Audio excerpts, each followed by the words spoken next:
Hello, hello, hello. Welcome to my channel. So today I have some tips for you on how to love yourself. So let's just get straight into it. My background looks a little different today. I'm in the house. It is too cold outside where I am. Okay, number one is spend time with yourself. Spend more time alone. You know, the more time you spend alone, the more you get to know about yourself. You know, you actually find out the things you like, you find out the things you don't like. You know, you do more things that you enjoy. Just take out more time for you. Like, pamper yourself, you know, have some spa nights, you know, and just relax and take some time for yourself. Promise you that self-love will start shooting through. Number two, change your negative self-talk into positive self-talk. You know, if you catch yourself saying something bad, take a pause for a moment and think. Reword what you're gonna say. So like, for example, what I always used to say is, I'm so stupid. Like, oh, I'm so dumb. You know, if I didn't get something right, or if I had the wrong understanding of something, like I would always be like, oh, you're so stupid.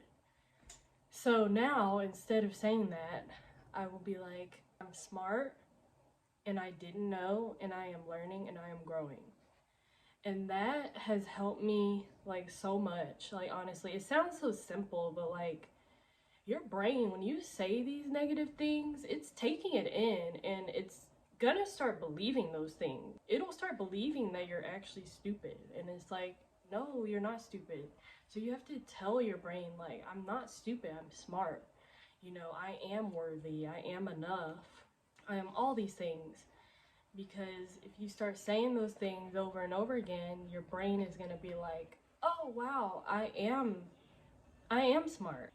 It's a big thing. Like, seriously, a lot of people don't even realize that negative talk can have such a big effect on you. You gotta start talking to yourself like you would your best friend or somebody you love and care about. You wouldn't call somebody you love and care about stupid, ugly, you know, fat, all these things. Be gentle with yourself. People don't realize that we are our own bullies. Like, we are our biggest bullies ourselves.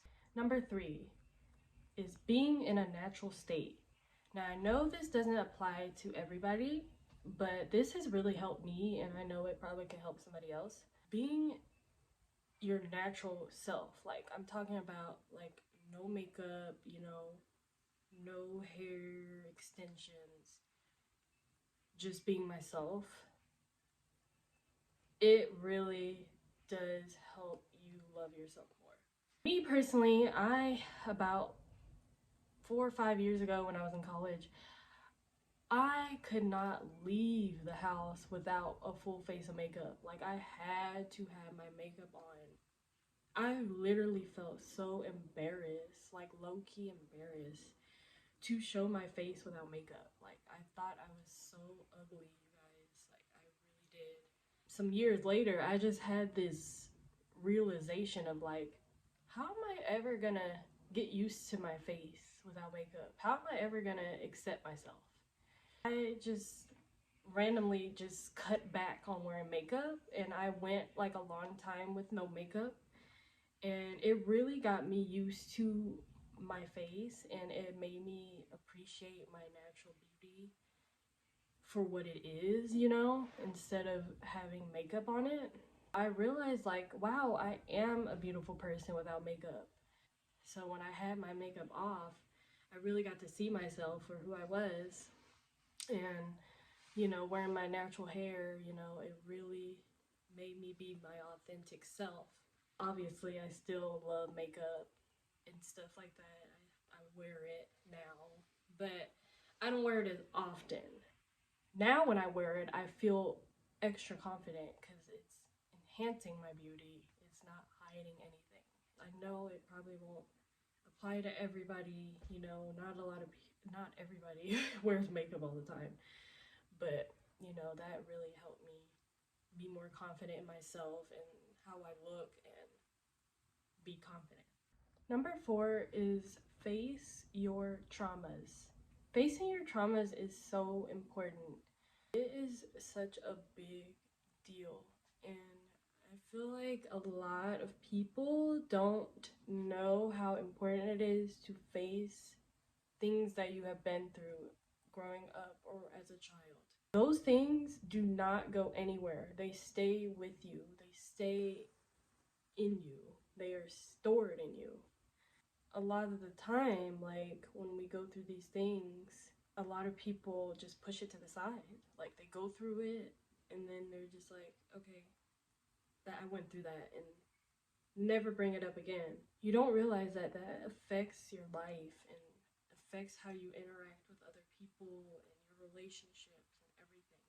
A lot of the things that we currently struggle with, you know, in our lives can be a result from childhood trauma and past traumas.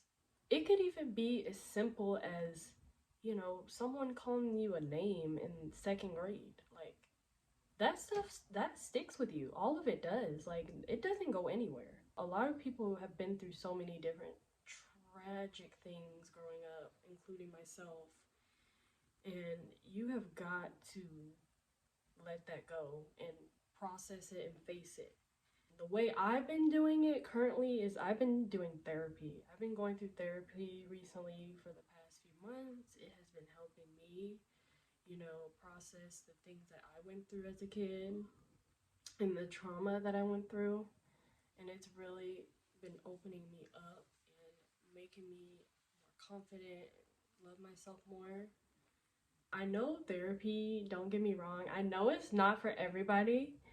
I know, like, it's not, you know, I know it can be hard to tell a stranger all of your business. It was hard for me to even start therapy, so I totally get it. But there's other ways you can do it. Like, there's journaling, like writing out everything. It really helps. If you write down a trauma that you went through when you were a kid and write down how you felt at that time and how the situation made you feel, like that really is so powerful in its own. Like, it will help you so much. You will just begin to love yourself even more than before. If you don't want to write, you can talk to somebody you trust. Like, if you have a close person, like a close friend, a family member, like, and you want to talk about these things, like that is a great thing to do. Like, you're letting it out of your system. Like, you're letting it out instead of keeping that hurt and stuff inside, because it really can affect you. And last but not least, just be yourself. Now, this is a little bit hard because, you know, it's easier said than done. When I was younger, I had a hard time like being who I truly was. Like, I always felt like I needed to fit in. I really always wanted to be liked all the time. Living a life that way is very dissatisfying and exhausting mentally. If you're trying to satisfy other people all the time and like trying to fit in with things that you really don't want to do or don't care about, it will make you miserable. Just start being yourself. Say stuff that you want to say. Do things that you want to do. I was always scared to even say my opinion sometimes about things. And like, share it. Who cares about what somebody says? Like, if somebody has something to say, you shouldn't be around them anyways. They should respect your opinion and respect who you are as a person. If they don't, then it sounds like you need to cut the person out of your life. All you have to do is just please and satisfy yourself. This is your life only. And if somebody else don't like you or don't like it because you are being yourself, that's on them. You just gotta let that go. Cause like, there's gonna be times in your life where people don't like you, and it's like you gotta move on.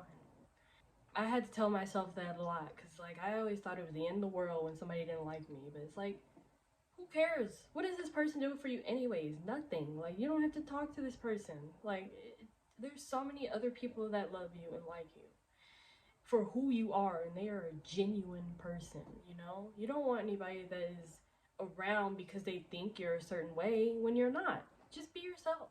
All right, friends.